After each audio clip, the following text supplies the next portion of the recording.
Hello there, welcome along to another mixed martial arts conversation for Sky Sports, looking ahead to an historic weekend in Paris for the first time ever professional MMA event in France, headlined by Michael Venom Page, the Londoner, taking on Scotland's Ross Houston. I'm very pleased to say that Michael joins us now from Paris. Michael, good to speak to you. How are you? How's Paris? I'm great. And the view in Paris is great.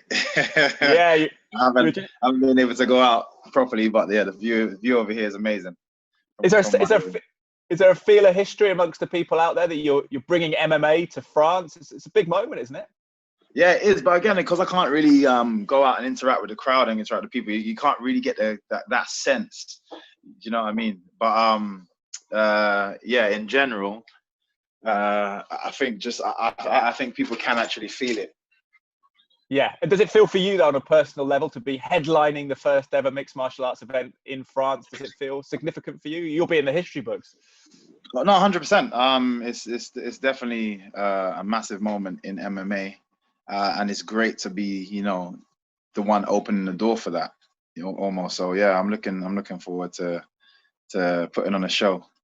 I had to look back at when we spoke last, because in the sort of the pandemic era, you sort of lose track of time. But I think it was July. So true. How's your camp been since then? Have you had the sparring, all the disciplines you need? Do you feel mentally ready for this? Yeah, you know what the good thing about London Shoot is we were able to, during the pandemic, they were able to qualify themselves as an elitist gym, which allowed for professional athletes to continue training. We just had to adhere to certain COVID, practices, blah blah blah, the normal kind of stuff. But it also meant a lot of people that also, like other professionals in the area, that their gyms weren't open, were almost forced to come down to train with us, which was great because it meant just new bodies and being able to practice your things that you've been working on, your jiu-jitsu moves, your wrestling moves, your striking moves on different bodies. And it just meant throughout that time, we were getting loads of people in. And the traffic was great because there wasn't any. That's good, yeah. Cuts down on the commute time, I suppose, and the stress, which is nice with that. Your opponent, Scotland's Ross Houston, is a former cage warrior, welterweight champion, undefeated record in MMA. He seemed to have a lot of submissions early on. He started having more knockouts in the professional ranks. Have you seen much of Ross and his strengths and weaknesses? I actually haven't watched him yet, which is what my coaches keep screaming at me about. But I will do it in the next few days. You have a little watch. But again, like I said, I always like to leave it to them. They kind of paint the picture because they're very detailed about combat in general. They paint a really accurate picture of anybody that I have to go to fight, so it never feels like I need to do much research myself. But my coach hates that. he always wants me to do it. For non-fighters, it's interesting to think how we would approach it, because I suppose in one sense you want to be researched and have plan A, B, and C, but in another sense you want to believe in yourself, come what may. How do you approach that? Is your balance about getting yourself right and feeling that in any given situation you'll be able to respond?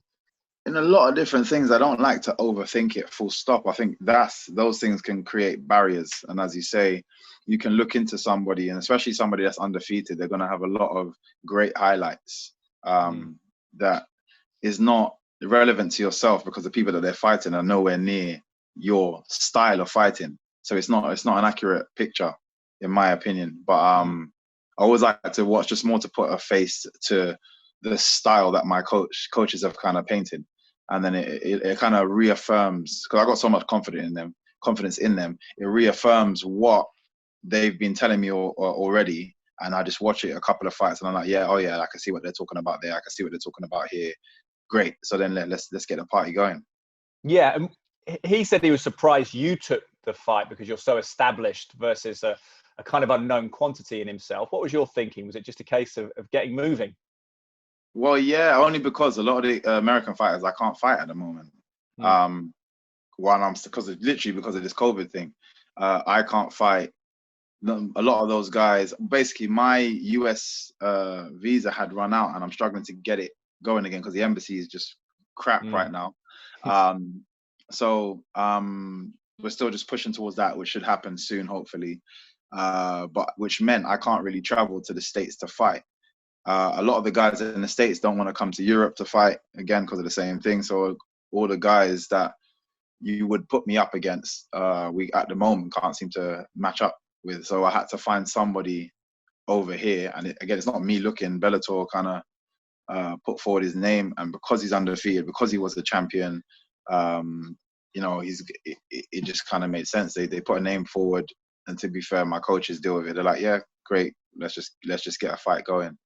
Yeah, the pieces came together, so it's great to have you back out again. How do you see this playing out in terms of a conclusion? When you would win the fight, you're currently tied with Douglas Lima and Patrick Freire, the Brazilian, for most wins by knockout. You've got 9 in that category. Is that the way you're looking to finish it, or have you been reflecting on different weaponry in this time off? Oh yeah, it's funny because I did an interview, I think last week sometime, and it's only then that somebody told me that was the case with regards to the knockout thing. Again, I don't pay attention to those kind of things. So it's cool, but I'm not searching for anything specific. But at the same time, that is my game. It's not something that I'm going to shy away from. I like to land very sniper-like hits, which usually put people down. My style is, very unorthodox, as people have seen. It frustrates people, it flusters people, makes them either rush in or hang back, and both work really well for me. So a lot of the time, I'm not even chasing a knockout. So all the knockouts that I do have, I'm not really even chasing them. I'm just landing. I keep firing and landing those accurate shots, and most of the time, people fall over. They do. Do you dare think of the future at this point? Are you looking potentially a rematch with Douglas Lima has been mentioned in the past? How do you see the equation at the moment? That's all I'm looking for. It's great that he's still got the belt, because it means it's 2 birds with 1 stone. But yeah, that's all I'm looking at. In all honesty, I have no interest in any other fight apart from that fight. It's a fight is that for yourself to level the score psychologically? You just want to kind of even it up? Not even. I think if I was dominated during that fight, my eagerness to fight him again might not be the same. But I felt like I was in control of that fight, and I felt like it was a fight that I had let go. Through my mistakes, through my over eagerness and like rushing in certain areas, it felt like I gave that fight to him. And that's more of an annoying feeling, to have the person that is a current champion of your weight division, where you feel like you literally gave him that win. So I feel like I know what I can do to him. I know that's a fight that I can win. So it's more that. It's just, I just want to kind of rectify that just for myself, because I know what should have happened. What are your thoughts on Lima moving up to middleweight as well? Is that a gap he can bridge comfortably, do you feel? He's a big welterweight, so he can. With regards to fighting Masasi, that's a very difficult one. For me, that guy's one of the greatest in our sport, full stop. So I'm not sure. You sparred Masasi, right? Is that correct? Yeah, weird enough, I sparred Masasi in preparation for Lima. And the reason I did that is because I literally find Masasi is the bigger version of Lima. They have very similar strengths, but where it drastically changes is Masasi's ability on the floor. It's unbelievable. His hip strength on the floor, and we've seen that in the way he just walked through McDonald. So it's like, and McDonald's ability on the floor, everyone knows, is great. So just seeing that, I think that's going to be the difference maker. Pick Masasi for that one then. Yeah. Again, not taking anything away from Lima. I just think he is slightly smaller than Masasi and not as good on the floor. Yeah, great to get your knowledge of both men. Appreciate that as well. Real rare insight. Now, we asked Paul Daley last week, one of your long-time rivals, about 2-weight champions. How do you see that picture? Is it logistically a complication for Bellator or for UFC, whatever the organization, because you then have a sort of hold up in time for when those belts are defended? Yeah, I think, Conor McGregor kind of made it a bit of a fad that everyone kind of wants to now say they're doing. I couldn't care less. Like whatever weight that I'm supposed to fight. I don't think it means too much. A lot of the time, the guy with a guy going in, so the guy that has a belt going in for the other belt is kind of a win-win, because if I lose, well, the guy, it wasn't my weight division, and I'm still a world champion, so it's a bit weird. Again, if you're going to completely change weights, that's different, and that's as a non-champion. But I get the fascination, but at the same time, for me, I actually don't care enough. I don't follow trends like that anyway. So, and I feel like it is just a trend. Everyone's kind of jumping on the bandwagon of being able to just say, I'm a 2-weight world champion. It's going to start turning into boxing, where you can have multiple champions, but then it does get complicated with, oh well, what belt are you defending? You're going to have to give up that belt and this belt, and it's even more for casual fans to have to pay attention to, that they're already struggling with with people as it is. Just wanted to have your reflections on Paul Daley. Had a pretty traumatic week last week in Milan. Didn't make weight, got taken to hospital. Bellator have now come out and said there's going to be a catch weight, his final ever of, I think, 175 they're looking at for that catch weight. What are your reflections on that announcement that seemingly brings to an end his MMA career? I'm happy. It doesn't bother me. If he can, I think he should disappear now. No one's going to care too much. Really? You're still not a fan of him? No, not at all. Not at all. You know what it is? Again, it's more to do with the person. I think he is very childish. I think he's very just wily. You never know what he's going to do. And even things like this, I think it's a bit unprofessional. You have a certain amount of time, same amount of time as your opponent, to make that weight. And if you have any issues making that weight, there's conversations to be had way in advance to just speak to your opponent and say, look, so your opponent's not stressing out on the other side. It's better to just speak to your opponent and say, look, can we just do it at this weight? Because it ain't be funny. At the end of the day, it's still the fight is between you and that other person. So if you're both happy to shake hands and say, yeah, let's do it at whatever weight, it shouldn't really matter to the organization, especially if it's not a belt. So there's just plenty of things that you could do way in advance to, alleviate these problems that you're having. And it's not the first time that he's done that. I've been there when he was actually moving the scale around, which is you're not even allowed to do. He was on stage jumping on the weight on the scales and no, put it over here. Now jumping on, I'm like, it's ridiculous. Well, because it makes a difference. It makes a difference what part of the room it's in, does it? I don't know. I think I couldn't tell you, man. Maybe he lost a bit too much water to his brain that time, but he was it was stupid. And again, he affects everybody else that's standing around waiting to weigh in as well. But yeah, again, I think it's just unprofessional, to be fair. He should have done. When we were first speaking at the top of this interview, you mentioned the travel logistical problems with going kind of for different continents. Derek Anderson flew over from California, Paul's opponent. How much sympathy would you have for Derek in that scenario? Because he actually echoed a lot, or said a lot of the things that you were saying there about how he would have agreed to catch weight ahead of time. Yeah, again, that's my point. It's just I don't know what sorry, my battery just going down a little bit. I'm just going to charge it.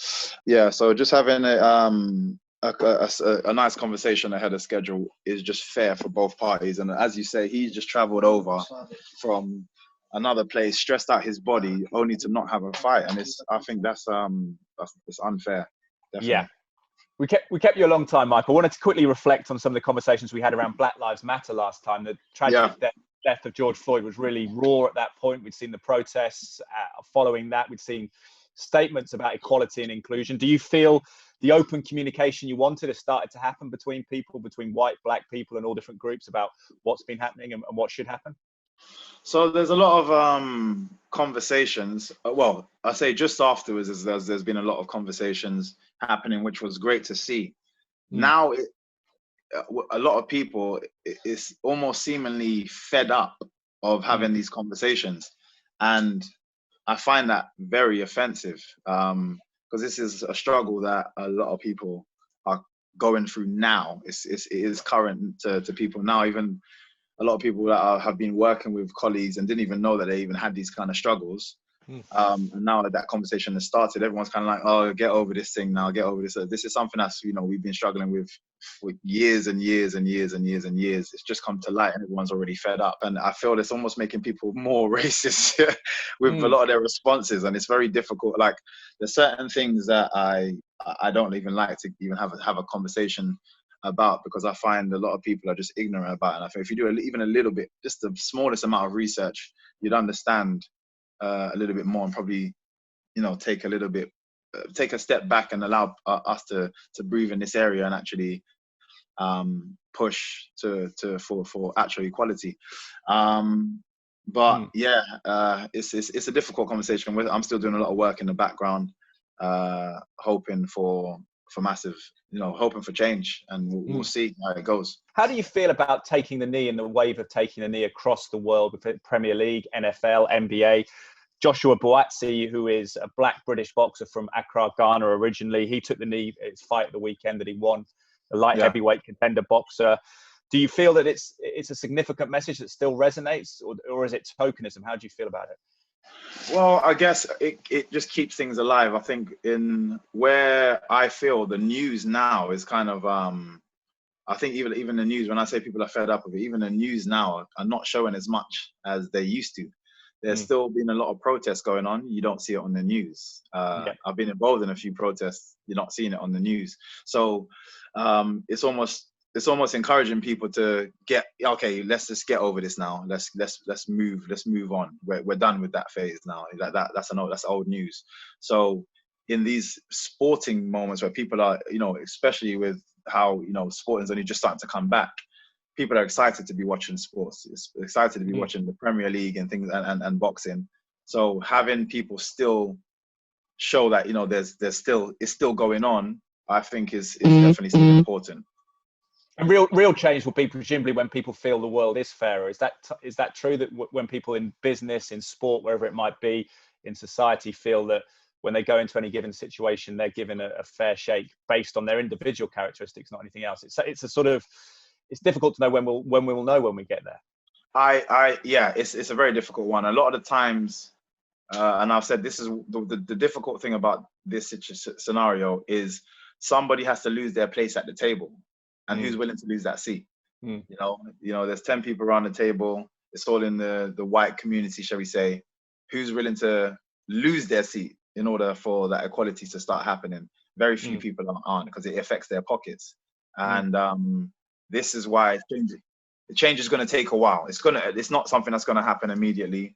But for me, I was just excited that people are having these conversations, which shows that we're going to be heading in the right direction. And now it feels like there's a bit of a stalemate now. So hopefully we can continue having this conversation, and there not be hate there. And I'm talking on both sides.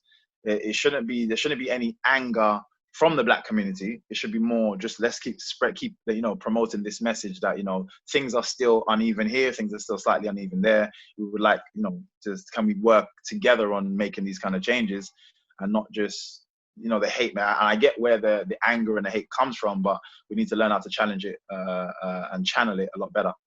Yeah, move towards a fairer world. It's a strong argument, I think, underneath it all. Can I ask you quickly about Derek Chisora, your friend? Yeah. You talked about him maybe MMA. What's your thoughts on his upcoming match against Oleksandr Usyk? A lot of people writing him off because of the Ukrainian skill, but what do you make of that? I have to say Usyk is an amazing fighter.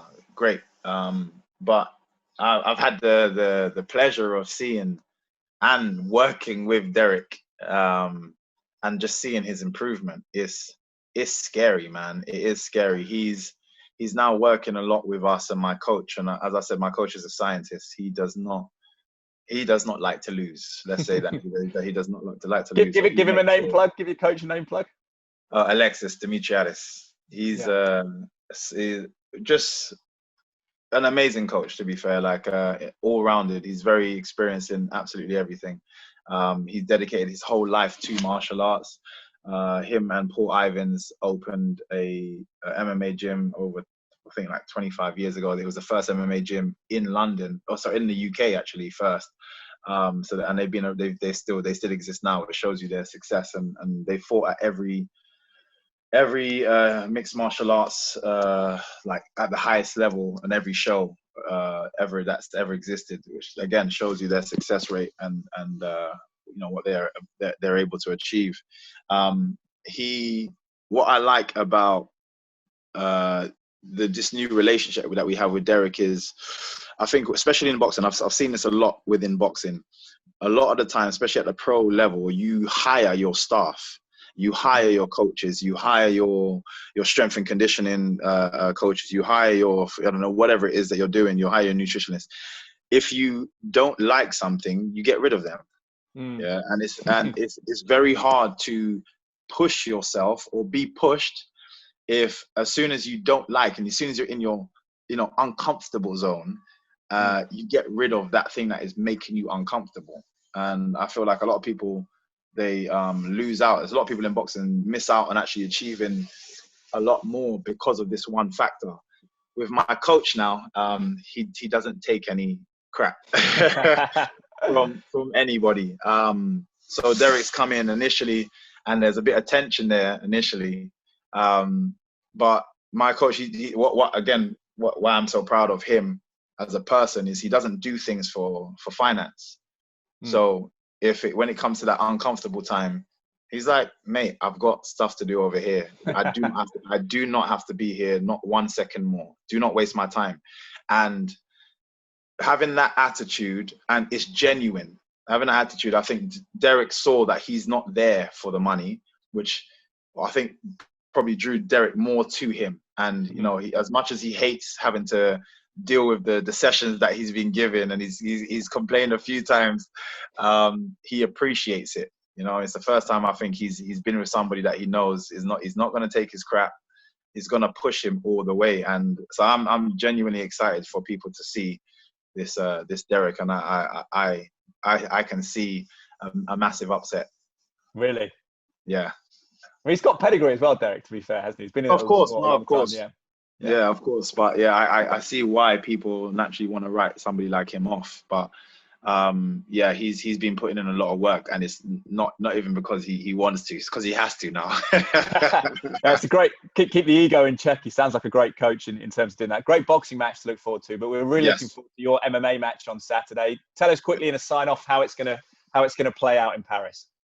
Well, they needed me to, in this historical moment, to make a statement, They were the first organization to get into France, and you want to make it something big. So you had to call me. So I'm here to help push that through. People are definitely going to remember this first night in France of MMA.